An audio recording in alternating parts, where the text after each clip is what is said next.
Have you ever wondered how easy it is to find out where a phone number is from? Just a number, no tech skills, no apps, and you might be shocked at what you find, like the city or even the name linked to it. Stick around, because some of this info will really surprise you. Let's jump in and see the simple trick that most people don't know. And if this helps, hit like and share it with someone who might need it. First, open Google Chrome or any browser on your phone.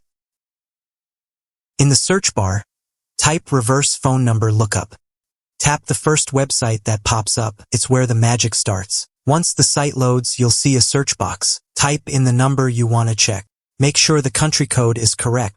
Using the wrong one can give totally wrong results. Now hit search and wait a few seconds. You won't believe what pops up next. Sometimes it shows the country, maybe the name, and in some cases, even the city or region linked to that number. A few of these details can really surprise you. If an address appears, tap it.